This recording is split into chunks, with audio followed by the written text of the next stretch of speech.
What's going on, guys? We're at Body Masters today. I'm with TC Strength Conditioning, Tim Collins. Hey, what's up? Flex those guns, baby. And I'm with Jordan Cooper Athletics. And I go whistle today.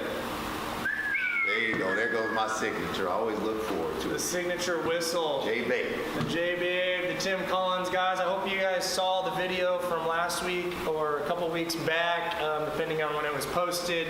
We had a couple interferences, but we're back at it. This is the next installment, dealing with the core. Jordan here, we're going to talk about how to keep your core tight. Then we're going to give it over to Tim after that, and he's going to show you some mobility. If you have a couple mobility issues, if you're getting the core tight but you're still not staying upright, Tim's going to take that away. So real quick, getting the core tight, how to keep that core tight. Jordan Kia is going to demonstrate. What do we do? Teach me. I'm brand new to squatting, my first day.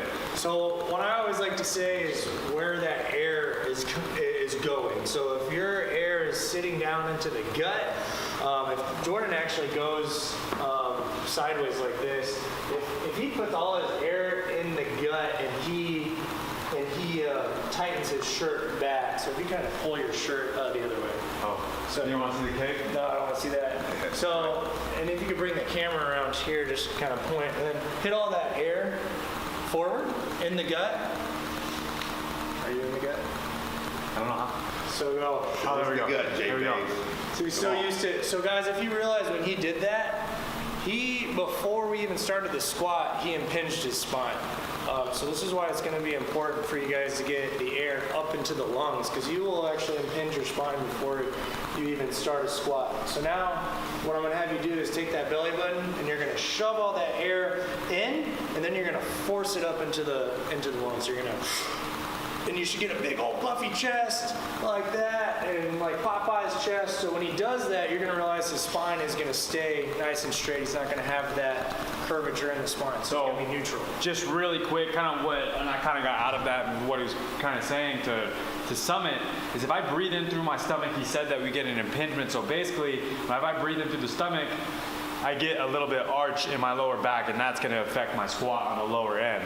Now, if I breathe into the chest, it keeps my spine relatively neutral and will allow me to get the depth that I need. Yep, and it's gonna take impingement off the hips as well if the air is down low. So that's kind of going into the core, how you need to start. You need to actually start by getting that air up into the chest and then squeezing the abs.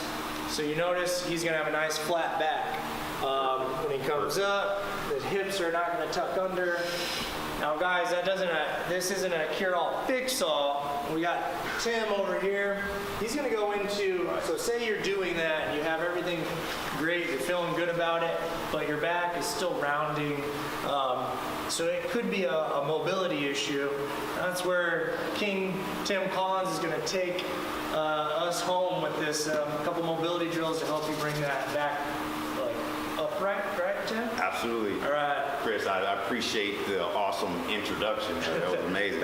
All right, so J-Baby, I'm going to borrow you here for a second. Like Chris said, sometimes even after going through that routine where you pull your belly button in, squeeze your glutes to get your, in attempts to get your spine more upright, if you have stiff tissues right here in your back, right along your spinal column, you can do all of that and still experience some deviations up here and at the bottom. But I'm going to show you guys how we actually overcome that. Now, if you're an individual who sits at a desk all day, which is 86% of people, you probably are dealing with this issue right now. So let's go ahead and have Jordan come down here on the foam roller. Very, very simple technique. Now, I'll tell you this, if you don't have a foam roller at home, make sure you go to your local area store. You can go to Dick's Sporting Goods, Walmart, and pick one up, because this is something that you'll want to incorporate into your exercise routine on a regular basis. So Now, what I'm going to have Jordan do is bring his arms together like this. He's going to hug himself, all right? So basically what that is doing now, Every morning. He does. right, we're getting the shoulder blades to spread apart from each other. That's step number one.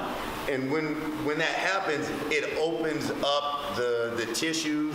It creates more exposure to the tight areas of his back. Same question. Yes. Just real quick, how important it is for them to hug? Because you see sometimes where people just get on and they kind of. It's important because if you just roll around on that foam pad aimlessly, you're not getting any work done. Good. So it is important. Hug yourself, right? Right. You need to bring those arms together, and like I said, essentially it's just pulling your shoulder blades away from each other to expose the tight tissue. So now what Jordan's going to do, using his legs, he's going to roll up and down the foam roller. And what's so good about this, it allows us to target multiple areas of his back and spine all at one time. So keep your chin tucked in. We're going to work our way all the way from the top down to his lower back, okay? Now, so we're going from rib cage to pelvis. Do you want me to bend over this? Yeah, so as he So starts, be trying to come through like this? exactly, as he starts working his way down to, that should actually go the opposite direction. As you start working your way down towards the hip, you don't want to flex, you actually want to extend at the top. So if I'm coming Stay in here, I want to extended come here.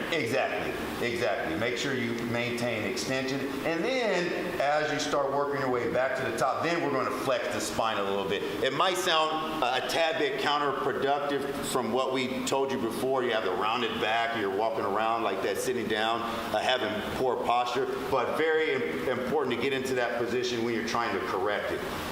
And then you'll notice if you do this every day over a period of time, your spine will sit more upright and you won't have that pain in your lower back and you'll be able to squat efficiently. So basically what you guys have kind of explained to me, being a brand new squatter, is one thing that we want to try to attack is breathing is super important in the squat, correct? Yes. So Yep. us coming down, instead of breathing into, J-Baby's phone. gosh dang it! That's all right. You have people Keep going. People need training, baby. One clip. So is that we need to continue to breathe into the chest and not into the stomach because that causes impingements on the spine. Exactly. And then also say we aren't able to get into one option for a mobility drill is to use the foam roller. Foam roller. In the future, we could more than definitely show you guys a lot of different options if you guys are still having problems with your guys' spine and staying upright. Exactly. But all in all, breathe into your chest, not into your stomach. Mobilize your back. You guys still can't get flat during your squat. We're going to go ahead and this is the end of this week. Next week, we're going to be going into, I believe, hips. Hips. And then Yep. Get down those nasty hips into- open. Badonkadonk. Yeah, that's Down, right. down. Down That's a into good the one, knees Chris. and the ankles. That is our video for this week. Thank you guys for watching. We'll see you guys next time. All right. See you later. Peace out. Right here. Flexing it like 10. Flex those guns again. Boom.